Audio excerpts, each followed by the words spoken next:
오늘은 이 추석날의 묵상 이런 제목으로 함께 은혜를 나누고자 합니다. 제목을 한번 기억합니다. 추석날의 묵상. 성경 읽어보면 이스라엘 나라에는 하나님이 명령하신 세 가지 큰 명절이 있습니다. 그러므로 이스라엘 남자들은 반드시 1년에 이 세 번은 하나님이 정하신 곳으로 올라가서 하나님께 제사를 드려야만 합니다. 첫째는 유월절입니다. 이 유월절은 한 해가 시작되면서 처음으로 맞이하는 절기입니다. 이건 애굽에서 해방받은 것을 기념하는 광복절이나 마찬가지죠. 그 다음 두 번째 명절은 유월절 이후 50일째 되는 명절인데 77절, 맥추절 또는 오순절이라고도 하죠. 이와 같이 77절은 추수감사주일입니다. 밀과 보리를 추수합니다. 그래서 곡식 추수를 해서 하나님께 감사하고 이웃과 더불어 나누는 절기가 77절입니다. 그리고 이제 자기들 원력으로 유대인 원력으로 7월 10일이 되면 대속죄일이 되고 염키푸르라고 대속죄일이 지난 5일 만에 7월 15일 날 그들은 초막절이 이제 시작이 됩니다. 이 초막절 세 번째 명절은 광야 생활했던 것을 기억하고 감사하는 절기가 바로 초막절이고 또 그때 가을 추수, 우리 한국은 가을 추수가 곡식 추수인데 그 유대 나라의 가을 추수는 주로 곡물이 아니고 그거는 과일들, 포도를 따고 하는 이 모든 과일들을 따 모으는 그런 추수의 계절입니다. 그러면서 겨울을 보내기 위해서 저장을 합니다. 잘 이렇게 보관을 하죠. 그래서 수장절이라고도 그렇게 말합니다. 그런데 이와 같은 절기를 하나님이 반드시 지키라고 명령하신 것은 왜 그렇게 절기 지키라고 하셨느냐 하면은 머리로만 이해하는 신앙이 아니라 생활 속에서 문화를 만들어서 백성들이 생활 속에서 신앙을 가질 수 있도록 하나님이 그렇게 절기를 지키라고 명령합니다. 과거에 우리가 이렇게 애굽으로부터 해방받았다고 하는 글자만 읽어가지고는 안 된다는 거예요. 그래서 유월절을 지키는 여러 가지 예법을 다 가르쳐주고 양고기를 불에 구워서 먹고 무교병을 먹고 이렇게 함으로써 그 옛날 우리 조상들이 이런 음식을 먹고 애굽에서 해방을 받았구나 하는 것을 그 절기를 지킴으로써 먹고 마시고 함으로써 그들 몸으로 체득하고 생활 속에 신앙을 고백하고 그 생활 속에 그 신앙을 익히게 하는 방법이 절기를 지키는 신앙이었던 것입니다. 그 절기 가운데 이 세 번째 절기 이 초막절은 우리 한국의 추석과 비슷한 시기에 있는 절기입니다. 그러므로 우리 대한민국의 이 추석 명절하고 그 이스라엘 사람들의 이 초막절은 아주 비슷한 시기에 있는 절기입니다. 이스라엘 초막절은 유대력으로 7월 15일부터 22일까지인데 올해 2023년 유대인들의 초막절은 9월 29일 해질녘부터 10월 6일 해질녘까지, 그러니까 내일 저녁 해질 때부터 10월 6일 해질 때까지가 저 이스라엘 사람들이 지키는 초막절입니다. 그러니 우리하고 아주 비슷한 시기에 초막절이라고 하는 그런 절기를 지키게 됩니다. 그래 한국의 추석과 그 이스라엘 나라의 초막절이 너무 많이 닮았어요. 그래서 우리들은 이 추석에 어떤 묵상을 해야 되는가? 그러므로 이스라엘의 초막절과 더불어서 오늘 우리가 추석 때 가져야 할 묵상, 하나님께서 우리에게 주시는 그 은혜가 무엇인가를 깊이 생각하고 우리 생활 속에 적용해야 될 세 가지 묵상의 제목이 있습니다. 첫째는 뭐냐면은 다 함께 즐거워할 것을 생각해야 됩니다. 다 함께 즐거워할 것을 묵상하는 것이 또 묵상만 할 것이 아니라 실천하는 것이 바로 추석의 묵상이라고 하는 것입니다. 그러므로 이 명절이라고 하는 것은 나 혼자만 즐기는 날이 아니지 않습니까? 내 생일이라면은 다른 사람 생일이 아니기 때문에 내 생일이기 때문에 내 앞에만 생일밥이 있고 케이크 있습니다. 그건 나 혼자만의 즐거운 날입니다. 그러나 명절이라고 하는 것은 모든 민족, 모든 국민 전체가 함께 즐거워해야 할 그러한 축제가 명절이죠. 우리 한국의 추석만 하더라도 우리 한국의 추석 기원은 신라 3대 왕 유리왕 때부터 시작이 됐다고 삼국사기에서 기록해 놓고 있습니다. 신라 3대 왕 유리왕 때, 그때가 AD 24년에서 57년까지 유리왕 통치 시대인데, 그러므로 AD 24년에서 57년 그 어간에 이와 같은 절기가 생겨나게 됩니다. 그 유리왕이 어떠한 정책을 펴느냐 하면은 신라를 6개 부로 이렇게 편제를 하고 그 6개 부를 두 편으로 나누고 그 한 편 한 편마다 왕녀, 공주든지 그 왕족 가운데 아주 덕망이 있는 이런 여성이 자기 편에 있는 여성들을 모아가지고 길쌈 대회, 배 짜는 대회를 엽니다. 한 달간 7월 16일부터 8월 15일까지 배짜기를 합니다. 그래 배짜기를 해가지고 그것을 딱 비교를 해보고 이긴 편과 진 편을 이제 분간을 해서 진 편은 이긴 편 앞에 여러 가지 음식을 장만하고 또 술을 빚고 해서 대접합니다. 그러면서 함께 먹고 마시고 즐거워하는 축제가 바로 추석의 시작입니다. 거기는 우상 숭배가 전혀 없어요.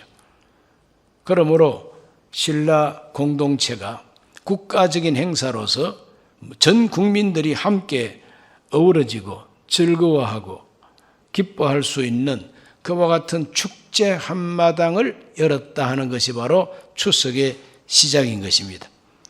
출발부터가 국민축제요 단합대회였다고 하는 것을 알게 됩니다. 이스라엘 초막절도 하나님께서 명령을 어떻게 하셨느냐? 신명기 16장 13절에서 15절을 다 같이 읽어봅니다. 너희 타작마당과 포도주 틀에 소출을 거두어 드린 후에 이래 동안 초막절을 지킬 것이요 절기를 지킬 때에는 너와 네 자녀와 노비와 네 성중에 거주하는 레위인과 객과 과와 과부가 함께 즐거워하되 네 하나님 야훼께서 택하신 곳에서 너는 이래 동안 네 하나님 야훼 앞에서 절기를 지키고 네 하나님 야훼께서 네 모든 소출과 네 손으로 행한 모든 일에 복 주실 것이니 너는 온전히 즐거워할지니라. 온전히 즐거워할지니라. 그러므로 뭐 조금만 즐거워할 것이 아니라 완전하게 마음껏 즐거워하라는 겁니다.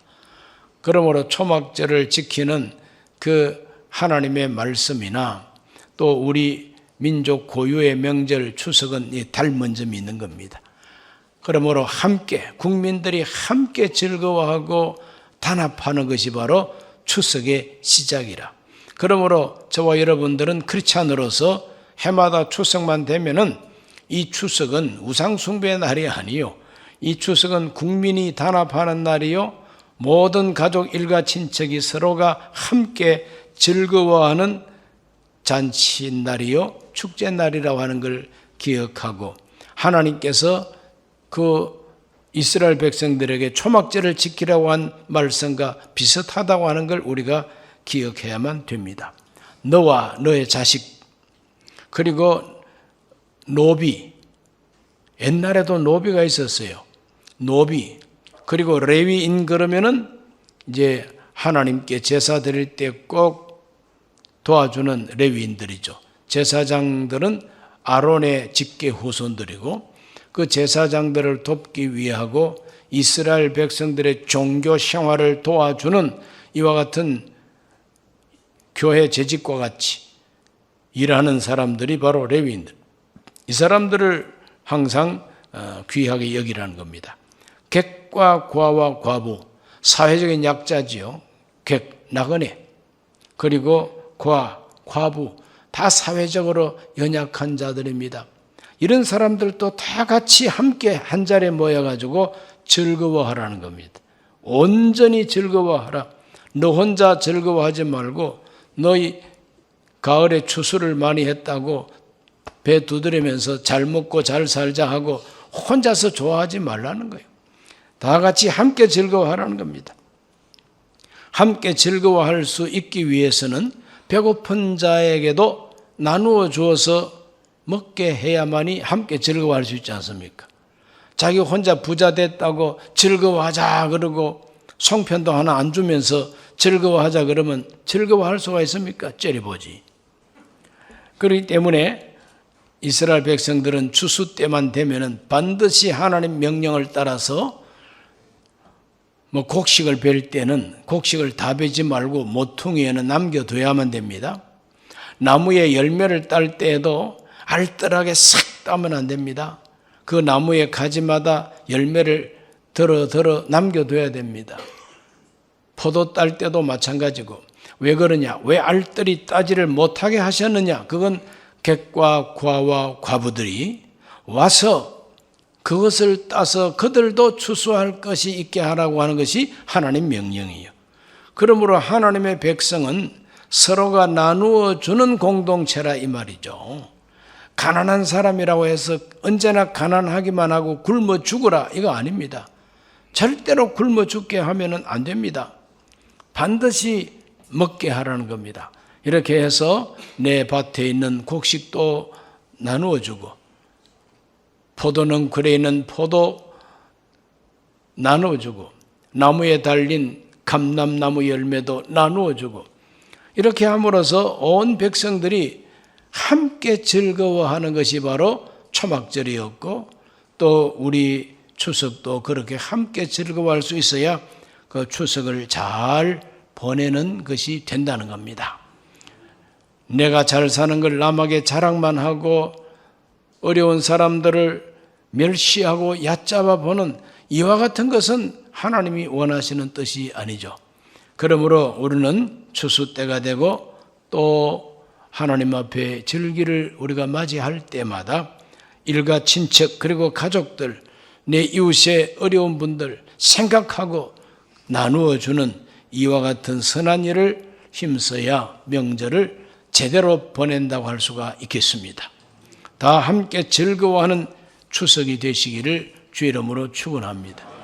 두 번째로는 다 함께 감사할 것을 묵상하고 실천해야 됩니다. 다 함께 감사하라 그랬어요. 신명기 16장 16절로 17절 읽습니다. 너희 가운데 모든 남자는 1년에 3번 곧 무교절과 77절과 초막절에 네 하나님 야훼께서 택하신 곳에서 야훼를 배웁되 빈손으로 야훼를 배웁지 말고 각 사람이 내 하나님 야훼께서 주신 복을 따라 그 힘대로 드릴지니라. 하나님께서 주신 복을 따라 힘대로 드릴지니라 그랬어요. 그러므로 무교절 6월절이죠. 무교절, 77절, 초막절은 반드시 하나님 정한 곳에 올라가서 제사를 드리는데 빈손으로 오지 말라 그랬어요.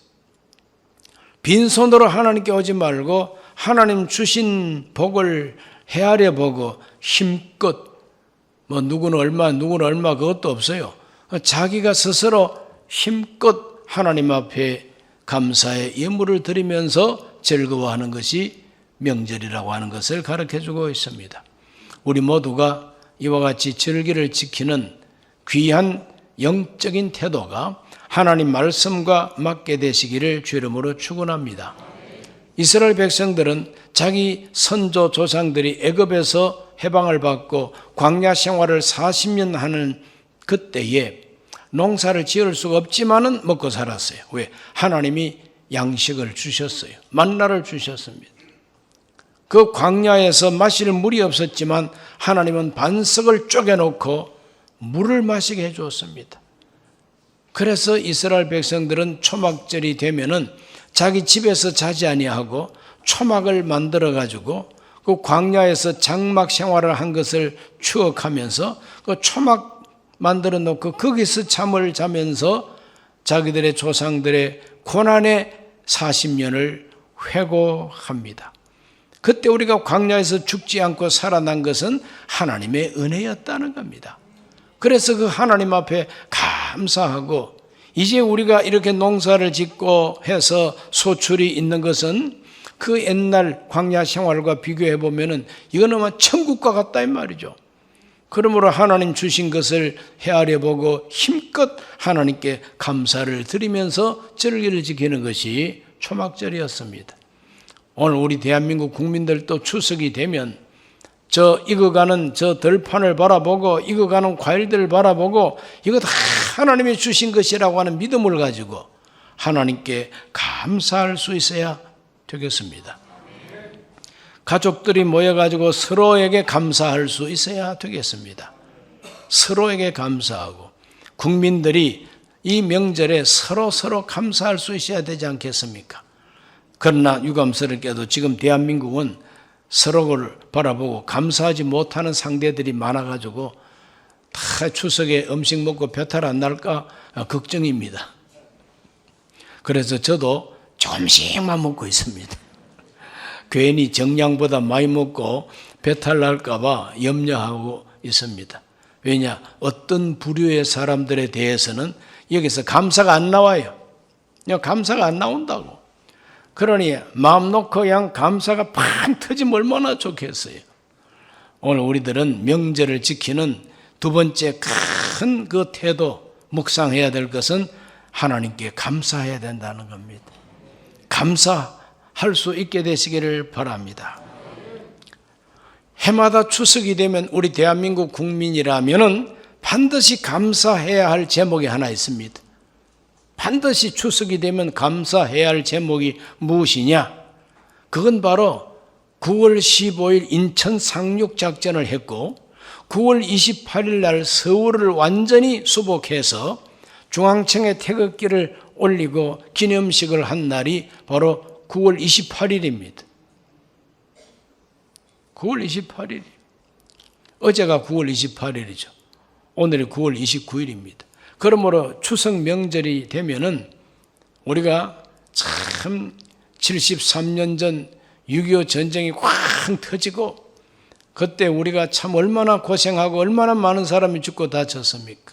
서울을 빼앗겼더랬는데 인천 상륙작전을 감행을 하고 다시 서울을 되찾았습니다.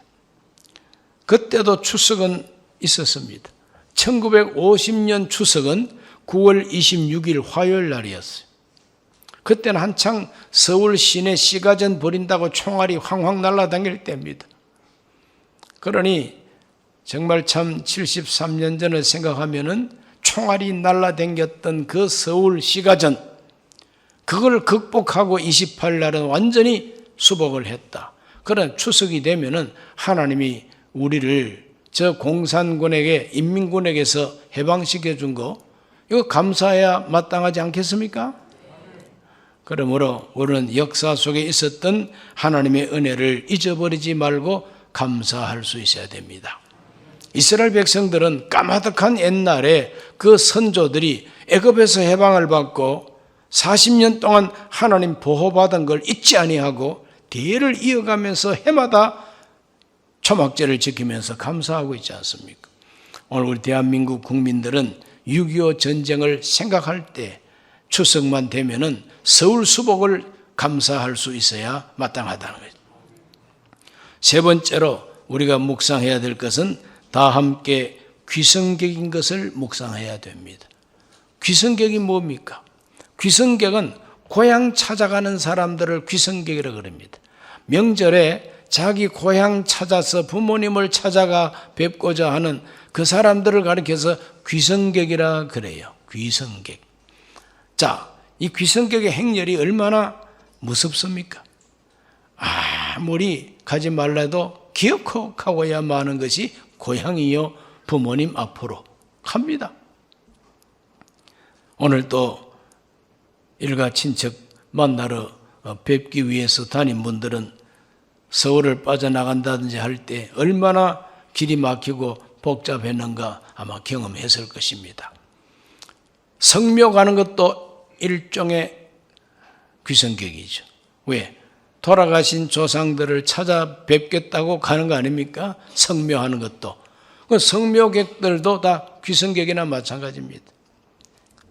내 어머니, 아버지, 할아버지, 할머니 누워 계신 곳, 그 유골을 안치한 곳 찾아가서 살아 계신 것처럼 인사하고 싶은 마음, 참 아름다운 마음이죠.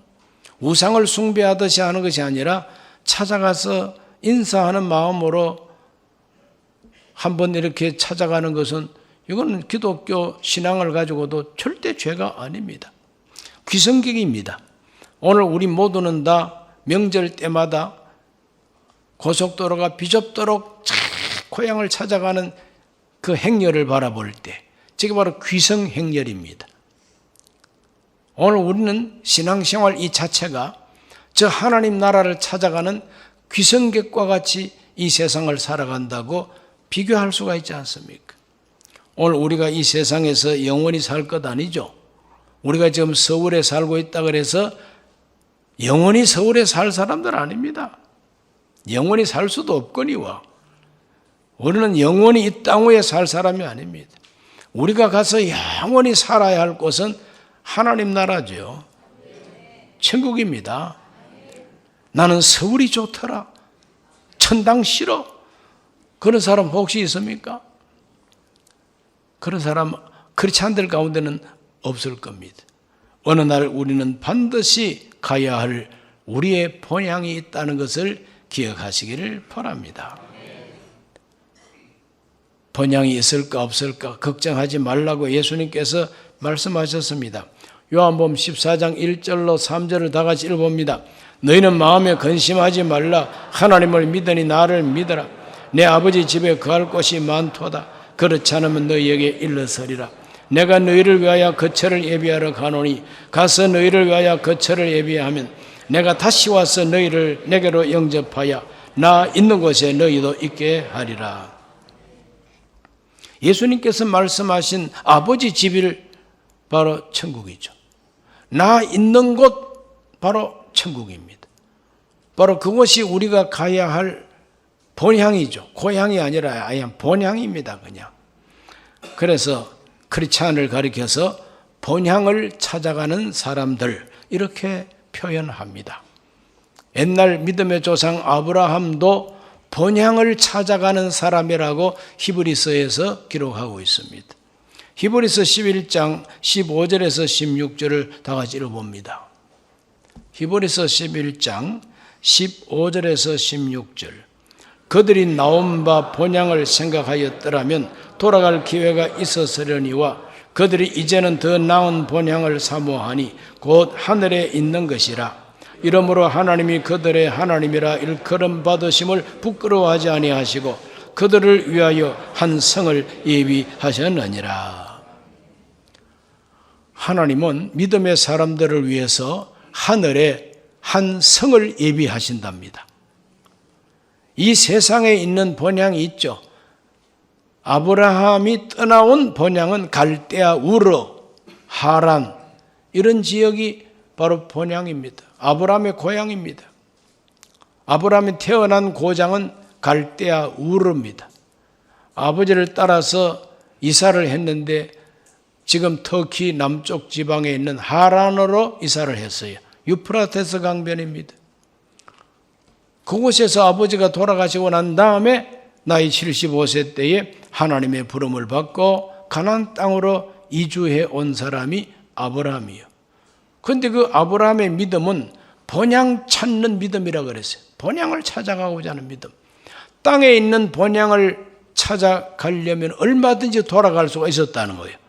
그럼 조금만 걸어가면은 유프라테스강 건너가면은 갈대아 우르입니다. 또 하란입니다. 땅에 있는 본향을 찾는 게 아니라 하늘에 있는 본향을 찾는 사람이 아브라함이었다. 이렇게 말하고 있죠. 오늘 저와 여러분도 하늘에 있는 본향을 찾는 나그네 길을 귀성객으로 살아간다는 걸 기억하시기를 바랍니다. 오늘 우리가 찾아야 할, 우리가 가야 할 번향, 하나님이 하늘에 우리를 위해서 성을 예비하신다 그랬어요. 성을 예비하신다. 그 성은 어떤 성이냐? 요한계시록 21장 1절에서 그 성을 말합니다. 또 내가 새 하늘과 새 땅을 보니 처음 하늘과 처음 땅이 없어졌고 바다도 다시 있지 않더라. 새 하늘과 새 땅, 3절과 4절을 읽습니다. 내가 들으니 보호자에서 큰 음성이 나서 이르되 보라, 하나님의 장막이 사람들과 함께 있음에 하나님이 그들과 함께 계시리니 그들은 하나님 백성이 되고 하나님은 친히 그들과 함께 계셔서 모든 눈물을 그 눈에서 닦아주시니 다시는 사망이 없고 애통하는 것이나 곡하는 것이나 아픈 것이 다시 있지 아니하리니 처음 것들이 다 지나갔음이로라. 바로 그 성이 어떤 성이냐? 새 예루살렘 성이라고 21장 2절에서 말하고 있습니다. 거룩한 성, 새 예루살렘, 하늘에서 내려오더라는 겁니다. 그 성에 들어가 보니까 하나님께서 우리를 위해서 예비하신 그 거룩한 성 안에는 다시는 눈물이 없다 그래요. 닦아주시고 아픈 것도 곡하는 것도 없다 그랬어요. 오늘 저와 여러분이 귀성객으로서 우리가 찾아가야 할 번향은 바로 이런 곳이라고 계시록에서 가르쳐주고 있습니다. 고향이라고 찾아갔더니 큰 사고가 그리고 또 문제가 많아가지고 아주 골치 아픈 문제만 있는 고향도 있습니다. 부모님 찾아갔더니 그냥 병환 속에서 고생하고 있는 부모를 만나면 얼마나 가슴이 아픕니까? 땅에 있는 번향은 행복하지를 못합니다. 그러나 하나님이 우리를 위해서 예비하신 하늘의 성은 영원한 행복성이에요. 다시는 아픈 것이 없습니다. 곡하는 것도 없습니다. 눈물을 다 닦아주십니다. 모든 불행이 다 지나가 버린 바로 그 성 안으로 하나님이 우리를 인도해 가신다는 것이죠. 6절에서 8절을 읽어봅니다. 또 내게 말씀하시되 이루었도다. 나는 알파와 오메가요 처음과 마지막이라. 내가 생명수 샘물을 목마른 자에게 값없이 주리니 이기는 자는 이것들을 상속으로 받으리라. 나는 그의 하나님이 되고 그는 내 아들이 되리라. 그러나 두려워하는 자들과 믿지 아니하는 자들과 흉악한 자들과 살인자들과 음행하는 자들과 점술가들과 우상숭배자들과 거짓말하는 모든 자들은 불과 유황으로 타는 못에 던져지리니 이것이 둘째 사망이라. 저와 여러분은 영원한 하늘 본향으로 가서 눈물이 없는, 아픔이 없는 그곳에서 영생하지만 그 성에 들어가지 못할 자들을 여기 명시하고 있지 않습니까? 그냥 하나님을 여기 두려워하는 자들은 공포심에 질린 사람들입니다. 믿음은 없고 두렵기만 하지요. 믿지 아니하는 자들, 흉악한 자들, 살인자들, 음행하는 자들, 이 음행 속에는 동성 결혼이 포함됩니다. 점술가들, 점치는 사람들, 우상숭배자들, 온갖 우상숭배자들, 거짓말하는 모든 자들, 거짓말하는 모든 자들은 불과 유황 못에 던져진다 그랬어요. 바로 그것이 지옥이죠. 오늘 우리 모두는 지옥으로 갈 사람이 아니라 영원한 새 하늘과 새 땅, 새 도성, 하나님이 준비하시는 도성으로 귀성하고 있다고 하는 걸 잊지 말게 되시기를 바랍니다. 귀성객과 순례객은 같습니다. 순례자도 귀성객이나 마찬가지죠. 순례자는 목적이 뚜렷합니다. 내가 어디를 간다, 어느 성지로 간다는 그 성지 순례는 자기가 가고자 하는 성지가 뚜렷합니다. 귀성객도 내가 찾아가는 내 본향, 아버지 집, 어머니가 계신 곳 뚜렷합니다. 나그네가 아니다 이 말입니다. 유행가 하숙생의 소절처럼 인생은 나그네 길, 인생은 나그네 길. 그러나 크리스찬들의 인생길은 나그네 길이 아니라 순례길이요. 우리의 인생길은 바로 천국 가는 귀성객이다 이 말이죠. 믿으시십니까? 질이 틀립니다. 허무한 나그네 길이 아니요. 이리 갈까 저리 갈까 차라리 돌아갈까 이정표 없는 거리를 뱅뱅 돌면서 슬퍼하는 그와 같은 나그네 길이 아니다 이 말이죠.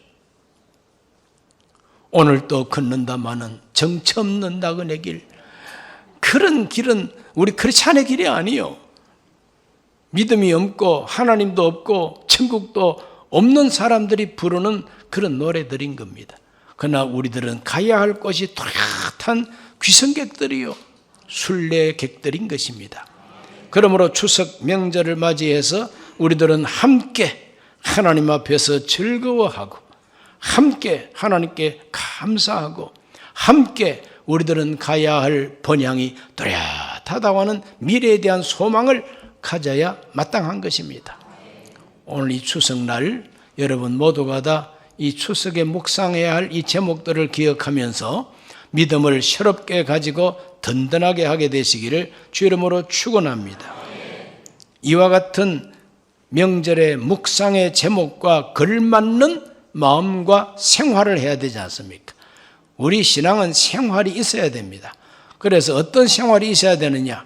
기뻐하는 생활, 즐거워하는 생활, 감사하는 생활, 소망을 가지고 뚜렷한 목적지로 가는 생활이 있어야 된다는 것이죠. 우리 모두가 하나님 앞에 순례자로, 그리고 하나님 앞에서 거룩한 천국 귀성객으로 살아가시기를 축원합니다. 기도합니다. 존귀하신 아버지 하나님, 우리 대한민국 추석 그리고 이스라엘의 초막절은 너무나도 닮았고 시기가 맞습니다. 오늘 우리 모두가 하나님 앞에서 이 거룩한 보름달을 쳐다보면서 서로가 함께 기뻐하고 감사하고 저 영원한 하나님 나라를 향하여 가는 귀성객으로 순례객으로 살게 해 주옵소서. 예수님 이름으로 기도하옵나이다. 아멘.